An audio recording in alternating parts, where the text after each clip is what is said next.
Alerte coronavirus. Attention, attention, le coronavirus se transmet très facilement et fait des ravages. Pour l'éviter, le port du masque de protection est obligatoire en tout lieu.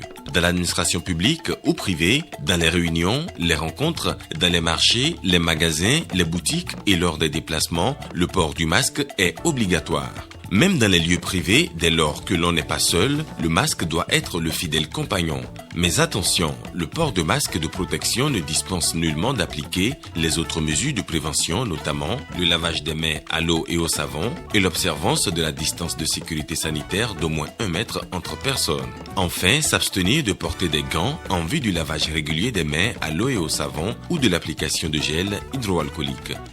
Pour tout savoir sur l'épidémie du coronavirus au Bénin, rendez-vous sur le site web www.gouv.bj/coronavirus. Ceci est un message du gouvernement de la République du Bénin. Les populations d'Ago-Togon ont désormais accès à l'eau potable. Dans ce journal, le point de la mise en service du système d'approvisionnement en eau potable dans cette localité.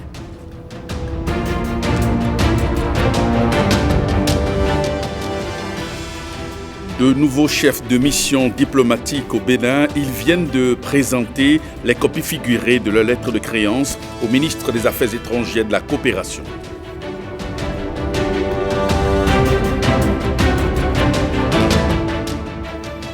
Et puis la lutte contre le mariage des enfants et les grossesses en milieu scolaire à Kandi est une préoccupation pour l'ONG Autre Vie. Elle implique les enseignants dans son initiative.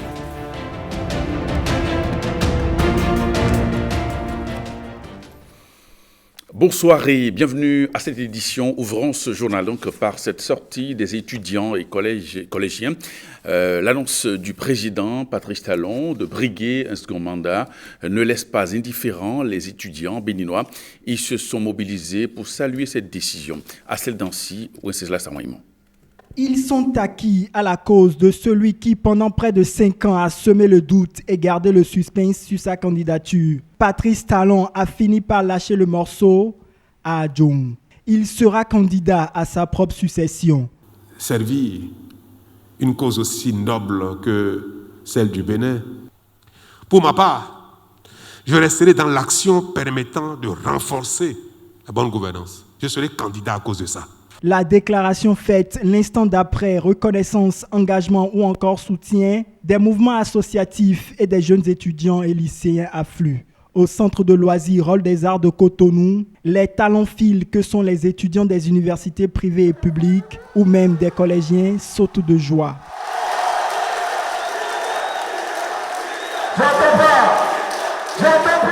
La déclaration du chef de l'État pour eux est loin d'être un buzz. Nous, élèves, fils et filles du pays, saluons votre bravoure et votre courage. On n'en finirait pas si nous devons énumérer les nombreux travaux que vous avez accomplis et continuez d'accomplir. Notre pays change de visage malgré les murmures incessants qui les accompagnent. Nos collèges et lycées ressentent très faiblement la preuve matérielle de ces actions. Mais nous, élèves, continuons par espérer que vous pouvez toujours améliorer nos conditions de travail, car nous avons foi en vous. Talent pour succéder à talent, d'un esprit patriotique, ces jeunes reconnaissent les mérites de l'homme. Prêts, ils sont à accompagner le réformateur. Les nombreuses réformes entreprises dans le système universitaire béninois nous ont facilité l'apprentissage. Nous vous remercions déjà pour la plateforme e-learning que vous avez mis à notre disposition et pour l'accès gratuit à la connexion Internet dans toutes les universités du Bénin. Vous nous avez permis depuis quelques années de passer des années sans grève, des examens à bonne date. Vous avez réorganisé le dispositif des cantines scolaires pour nos jeunes frères.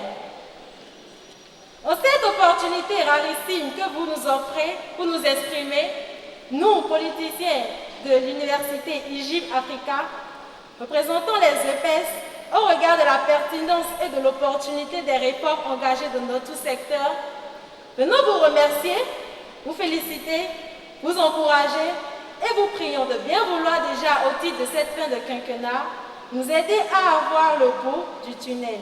Nous, jeunes des 77 communes du Bénin, une fois encore, vous réitère notre soutien indéfectible afin de vous pousser plus loin et plus haut dans votre mission pour le développement de notre cher et beau pays, le Bénin.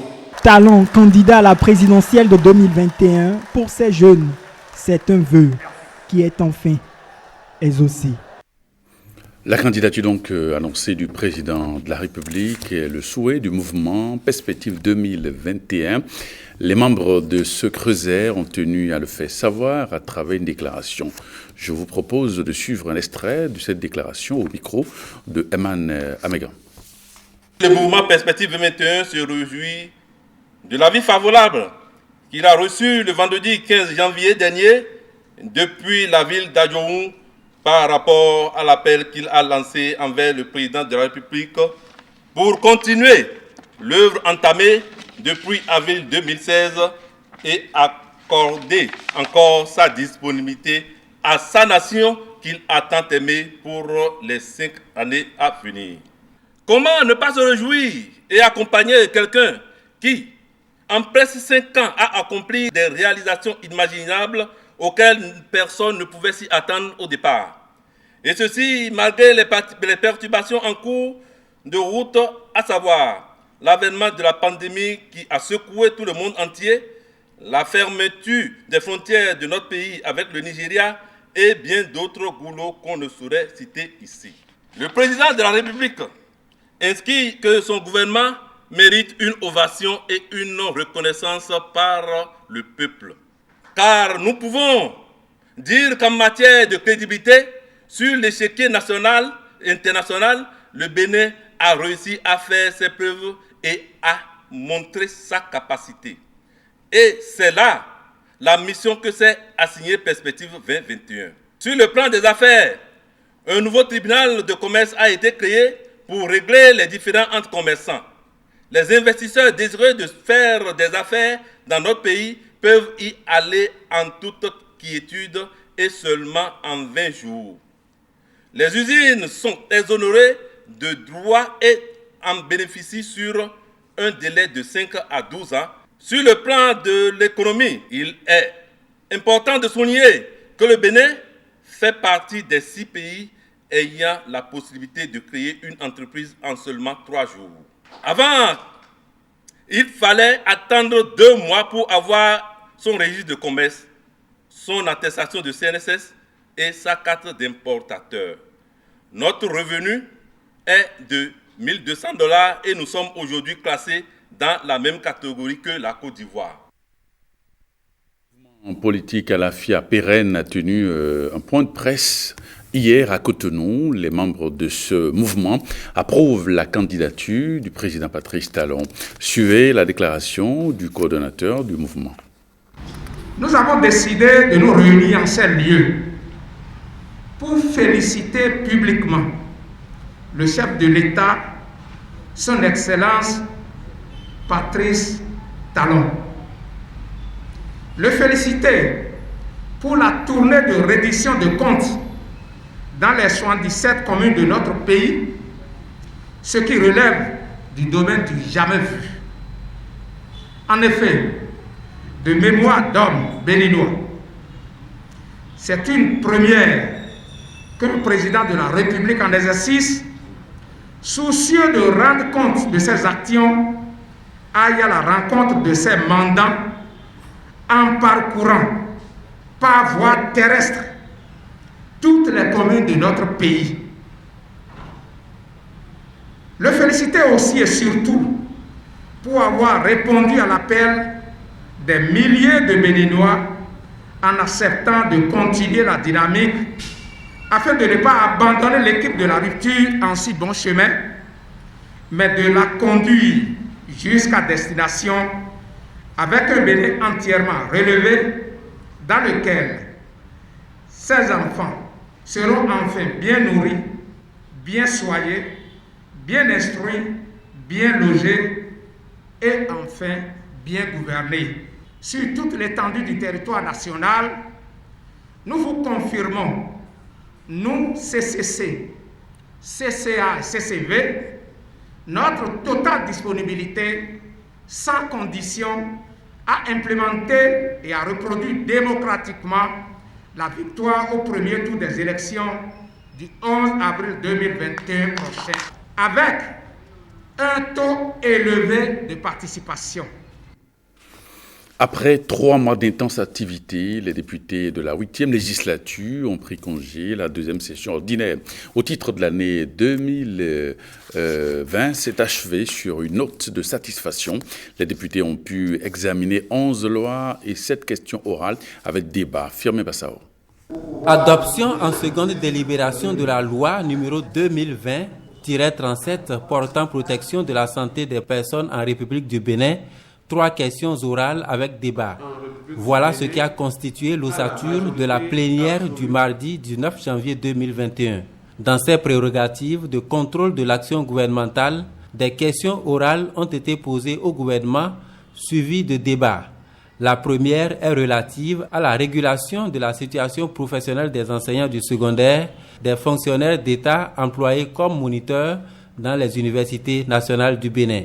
À ce jour, lorsque nous regardons ce qui se passe un peu partout dans nos universités, effectivement, leur nombre n'est même pas précis, puisque parfois cela se passe et échappe même au contrôle de certains responsables au niveau des universités, encore moins du ministère.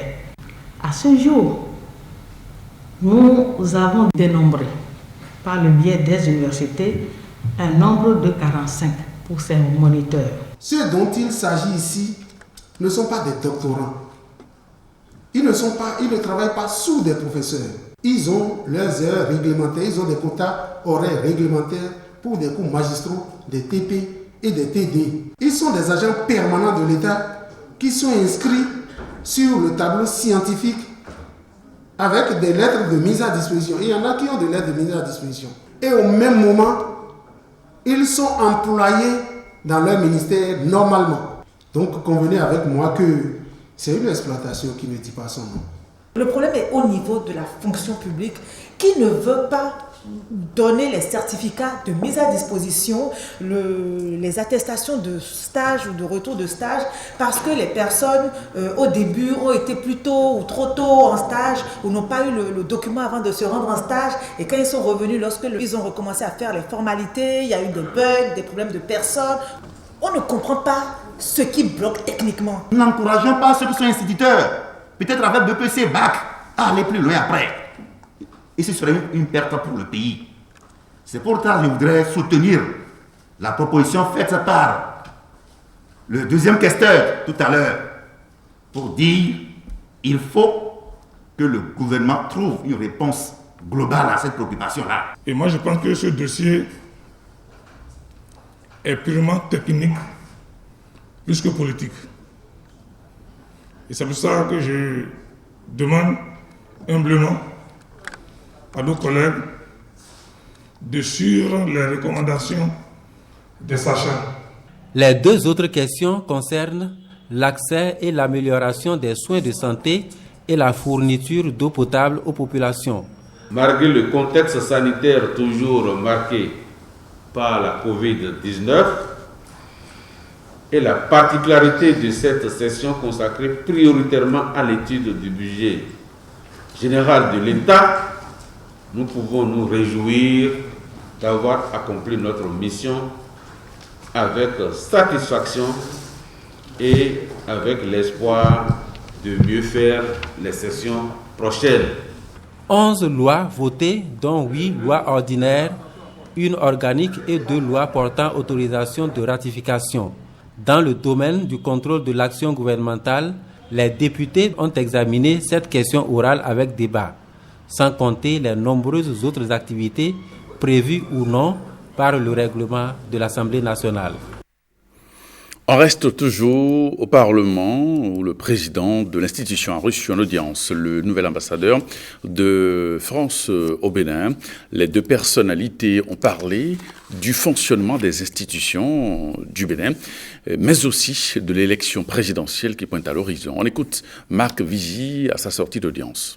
Je voulais d'abord remercier Monsieur le Président de l'Assemblée nationale. Il m'a reçu parce que je souhaitais lui rendre une visite de courtoisie. Cela fait maintenant 4 mois à peu près que je suis au Bénin et il me semblait tout à fait normal de venir me présenter.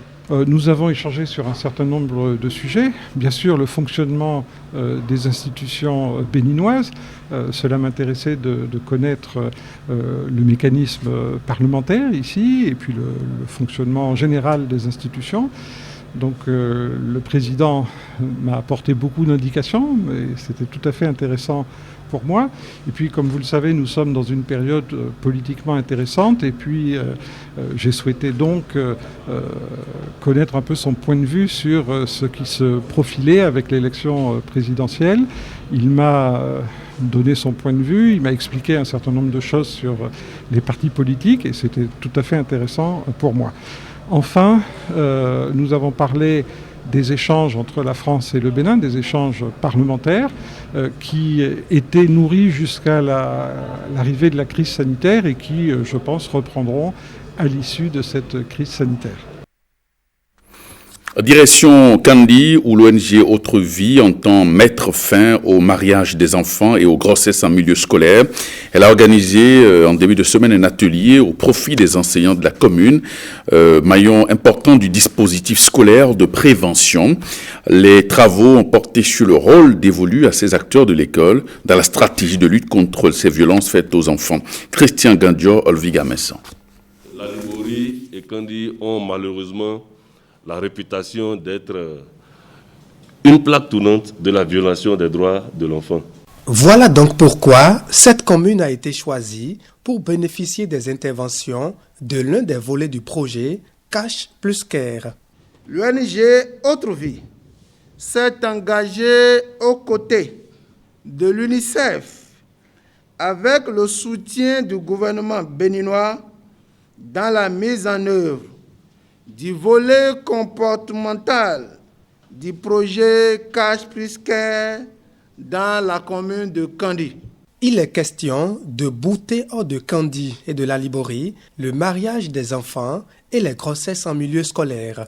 Pour y arriver, l'ONG Autre Vie travaillera avec l'ensemble des autorités de l'école que vous êtes au niveau primaire que secondaire pour mettre en place un cadre réglementaire dans les écoles pour la protection des écoliers et des élèves contre le mariage des enfants à travers la définition d'une charte de bonne conduite au niveau de 123 écoles primaires et établissements d'enseignement secondaire.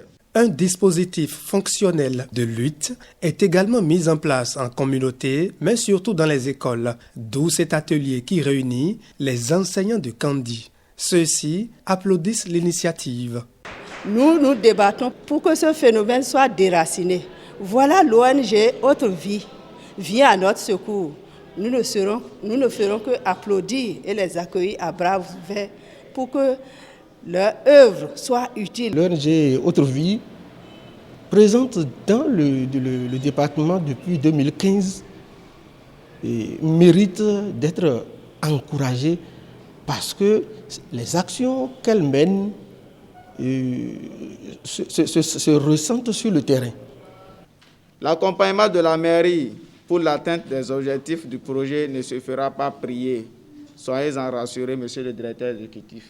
2 communications ont été présentées au cours de cet atelier aux participants. L'un sur le dispositif fonctionnel de lutte dans les écoles et l'autre sur les principaux enjeux du projet.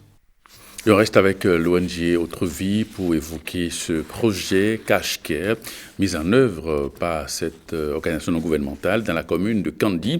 Eh bien, le programme soutenu par l'UNICEF intervient dans la lutte contre le mariage des enfants et des grossesses en milieu scolaire.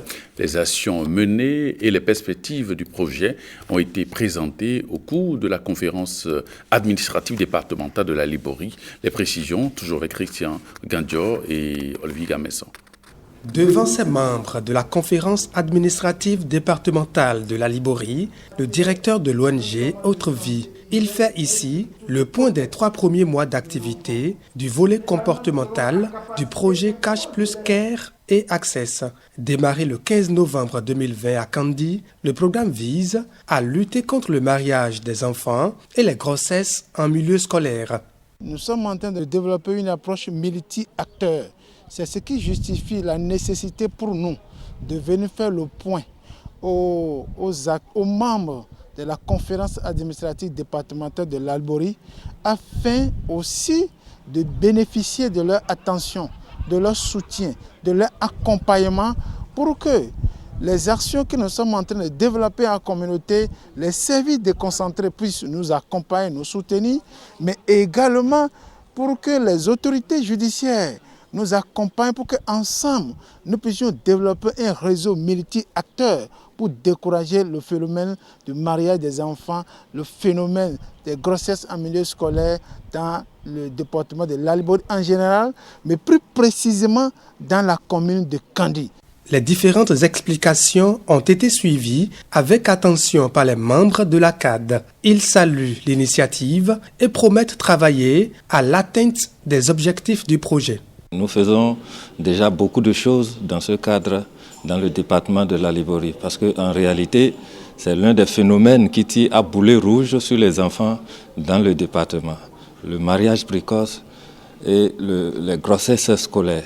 Et donc, nous accueillons à bras ouverts cette ONG avec laquelle nous allons continuer la lutte. C'est un plaisir pour nous de recevoir un appui d'une autre structure.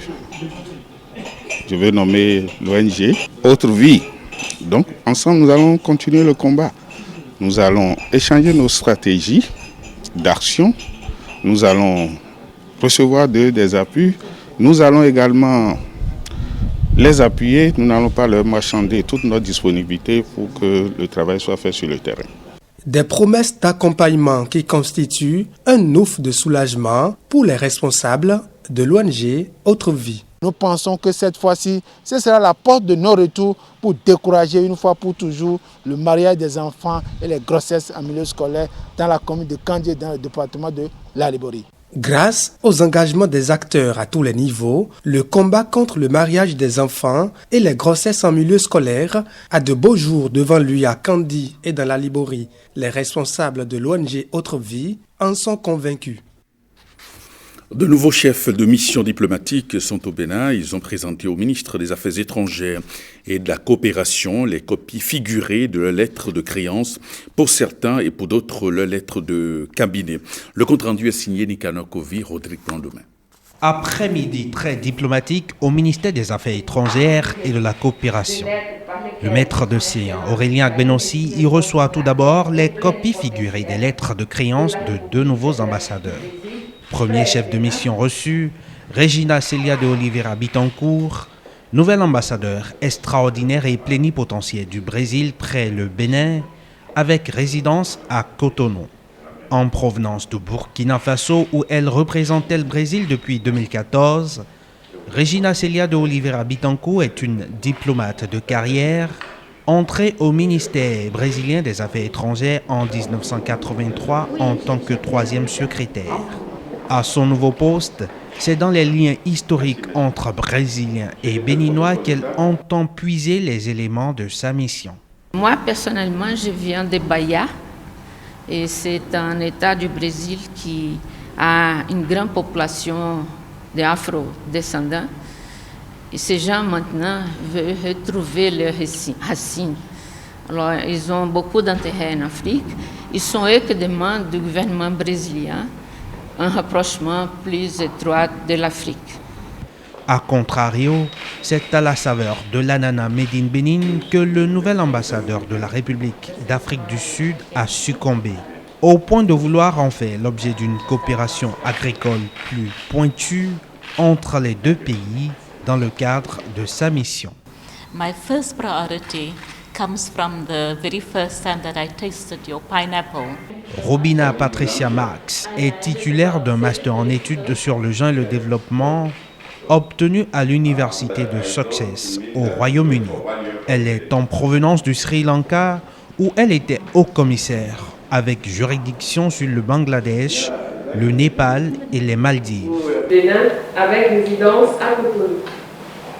Dans un registre tout aussi similaire, Aurélien Agbenonsi a également reçu les lettres de cabinet de Salvatore Niyonzima, citoyen burundais nommé coordonnateur résident du système des Nations Unies au Bénin, poste qu'il a déjà occupé au Lesotho d'où il est en provenance.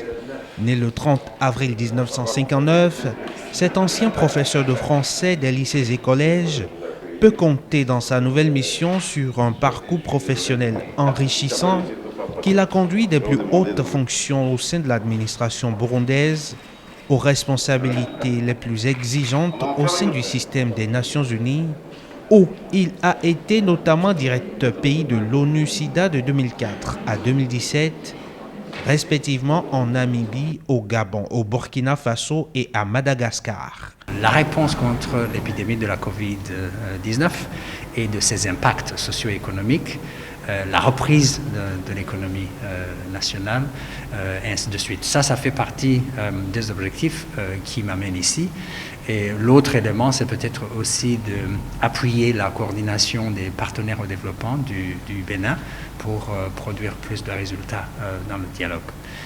Autre chef de mission a présenté ses lettres de cabinet au ministre des Affaires étrangères de la coopération cet après-midi, Janabou Maonde, citoyenne camerounaise, nommée représentant résident de l'UNICEF auprès de la République du Bénin.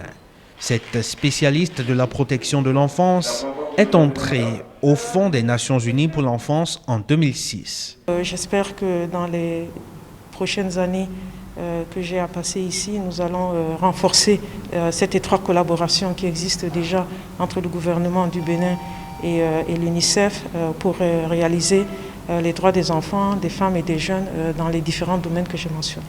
Avec ces 4 nouveaux chefs de mission, le corps diplomatique accrédité au Bénin s'étoffe un peu plus encore, preuve peut-être du dynamisme d'une diplomatie béninoise active, tant sur le bilatéralisme que sur le multilatéralisme. Agbo Togon rejoint désormais la liste des bénéficiaires du programme national d'approvisionnement en eau potable en milieu rural. Il s'agit d'une localité située dans la commune de Djidja. Le point de cette activité avec William Aguiar et Lessis Segbemon. Des mouvements qui se répètent à longueur de journée autour de ce puits par ces femmes à la conquête de l'eau. Une eau non potable reconnue impropre à la consommation depuis fort longtemps par les autorités sanitaires de la localité. L'eau autour de laquelle nous sommes ici a un goût fade. Elle est salée. Elle n'est pas du tout propre à la consommation. Malgré ça, nous nous efforçons à en faire usage.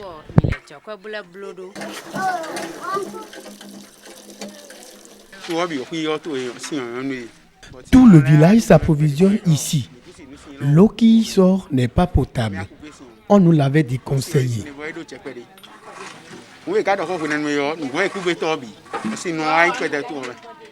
La pompe avait même été arrachée. Mais par faute d'alternative, nous nous sommes cotisés de l'argent pour remplacer la pompe. Mais les responsables nous ont toujours avertis que cette eau est impropre à la consommation.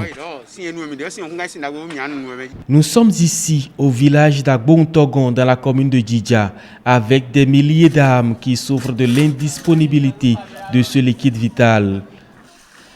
Mais c'est du passé. L'eau coule désormais ici comme autour d'une dizaine de bonnes fontaines construites pour desservir les populations.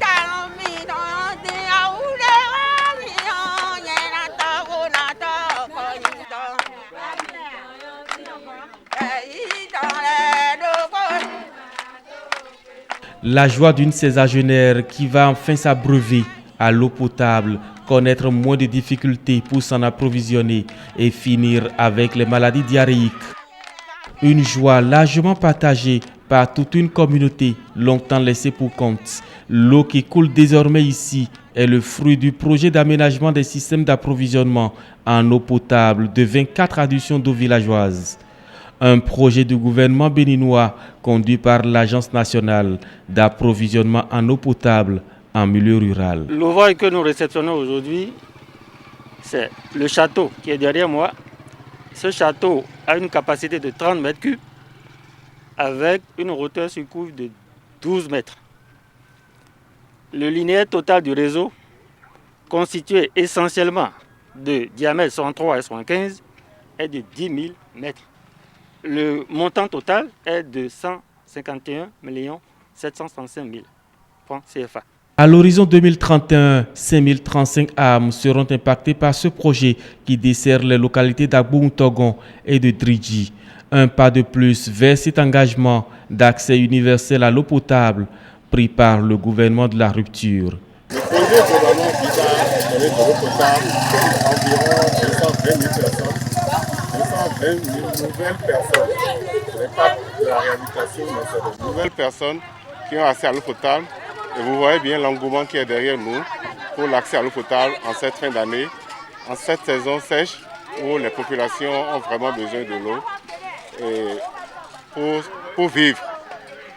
Le mandat qui vient de s'achever est un mandat de la Renaissance et donc l'accès à l'eau potable matérialise davantage la renaissance pour les filles et fils de ces localités qui se réjouissent de la concrétisation de ces projets qu'elles ont tant attendus. Elles l'ont tant attendu, elle est désormais là.